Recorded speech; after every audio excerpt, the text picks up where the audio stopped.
I have taken thy measure, bringer of light.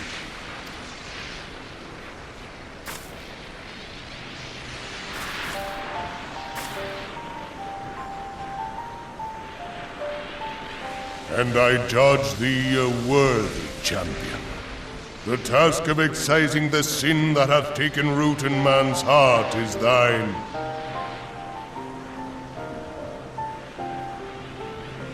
Shrink not from employing thy strength in service to the forest and the wider realm beyond. Like hungering shadows do the enemies of harmony gather, and meekness will but feed them.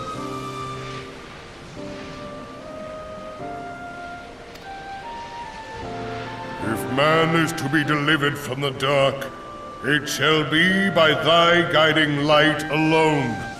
Stray not from the path, for if thou dost, thy people shall be truly lost.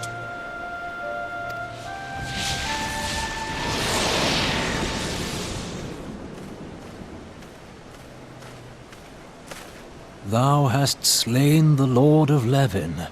A regrettable act, but a necessary one.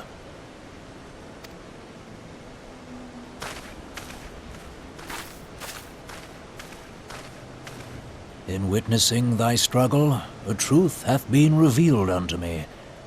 If I mistake not, it may yet prove a chink in the eternal armor of the Assyrians. But let us conclude our present business. I shall expound upon my findings at the Rising Stones anon.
You are returned to us, dear friend, and none the worse for bearing the heavy burden which I did press upon you.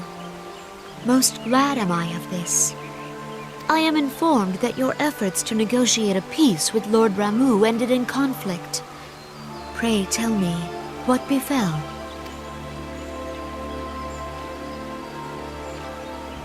Ramu made trial of you? I fear there is truth to his claim. It is the darkness within us that attracts the darkness without.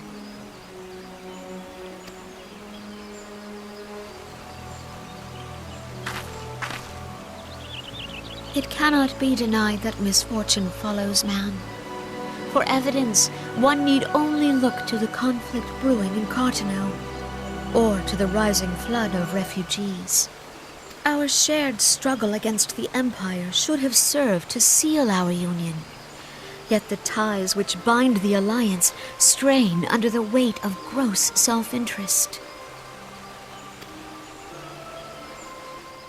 As the scars of the calamity begin to fade, so too does our sense of common purpose. Yet now is scarce the time to forget our shared responsibility. If this new-sprung realm is to survive beyond its infancy, it must needs be nurtured by all. Eorzea must be as one, yet I fear that dream is still far off.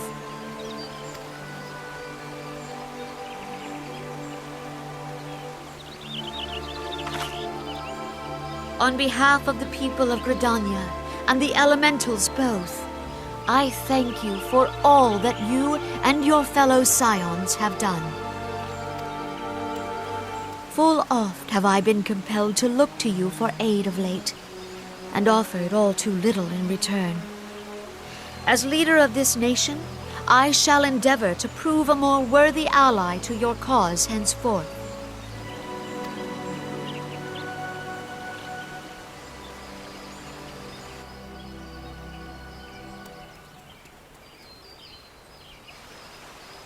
Lord Ramu has departed, yet the keening of this ill wind grows no less insistent. Voices of the forest, pray speak and I shall listen. What unseen evil begets this unease in my heart?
If everyone is ready, let us begin.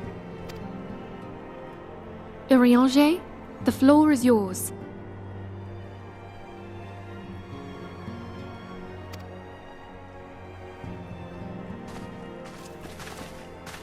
As all here assembled now know, in its final hours as our Order's headquarters, the waking sands did play host to a most unexpected visitor. I speak of the Ascian clad in white, Elidibus. Unwelcome though his presence was, his words that day did serve to confirm a truth long suspected, that the Ascians are eternal beings, to whom physical destruction is as a temporary inconvenience. In the intervening time, Urianger and I have striven to discover a means by which the Ascians might more permanently be slain. And 'tis my belief that we have found the thread that will allow us to unravel the twisted skein of their existence. In the moments prior to Leviathan's most recent manifestation, the Sahagin elder who summoned him was observed to undergo some manner of ascension. The etheric readings taken by Y'shtola at the time of this transfiguration have proven most enlightening. The disruption to the flow of ether was sudden and dramatic. So tangible was the agitation, I scarce had need of my goggles. The significance of Y'shtola's readings might better be understood in the context of mine own, taken at the instant of the Lord of Levin's demise. Unlike the primal, the Sahagin was not subject to etheric dissipation. Before discussing our new discoveries, it may benefit us all to recall what we know of etheric behavior.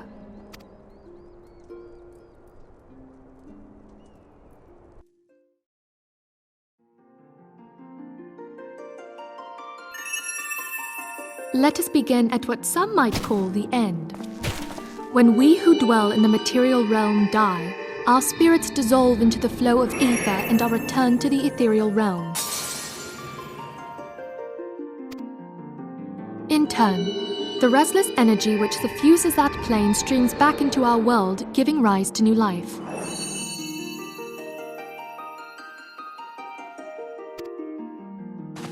"'Tis as the heavens did decree, the way of all mortal souls. Twixt this world and the next do the ethereal currents swirl, bearing the very essence of life. Thus doth the cycle of birth, death, and rebirth continue unabated."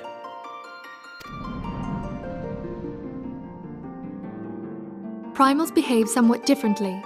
In order to manifest and then maintain a physical presence in this realm, they must consume vast quantities of ether, most often in the form of crystals. Though they may seem to live, their flesh is but ether given shape.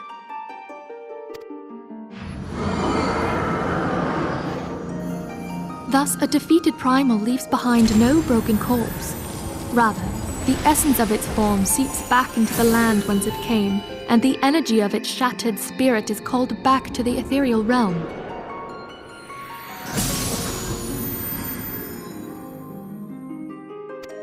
And there it waiteth, till next the prayers of the faithful do draw it forth from the sea of ether, to take their offering of crystals and make for itself a new body.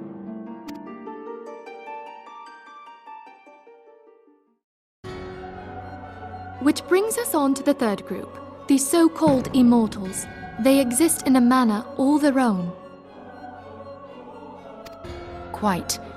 Even as the Sahagin elder fell to the Admiral's musket shot, I witnessed the release of an ethereal cloud, which immediately took possession of a nearby minion. A soul that dissipateth not upon the death of the flesh.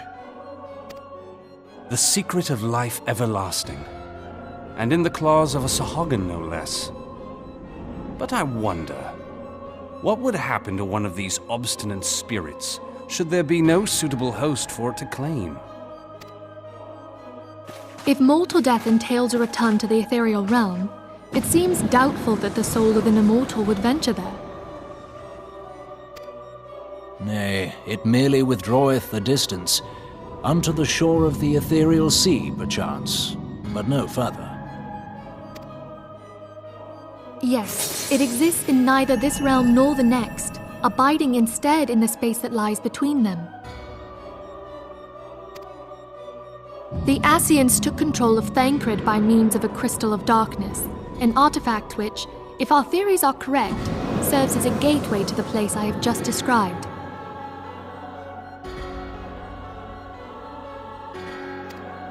I was hoping people had forgotten about that. I am sorry, my friend.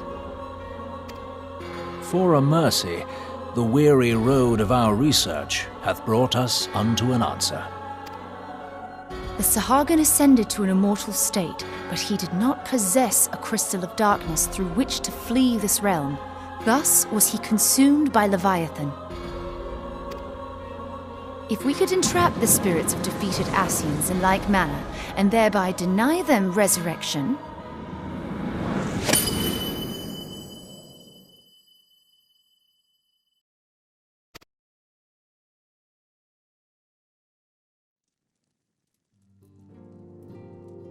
Therein lieth the path to victory. Thou art most perceptive, my lady. Only when we have trapped the bodiless soul within an ethereal prison can we hope to defeat its unnatural constancy. Thus might even an eternal paragon be consigned to oblivion. These feats are, of course, far easier said than done. At present, we lack a viable means to entrap and extinguish an Ascian soul. Yet, I believe it to be possible.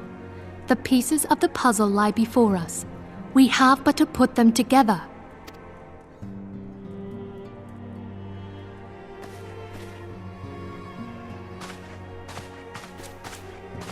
I will depart at once to convene with the sages of Sharlayan. Together shall we divine the steps by which our goals may be achieved. I have the utmost faith in you, Archon.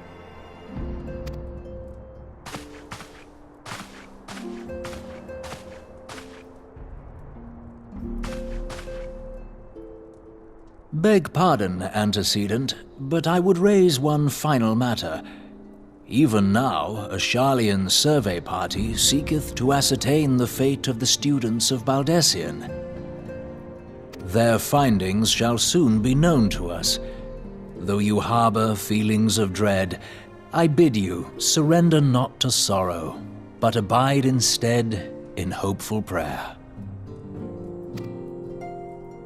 I shall, Archon. Thank you.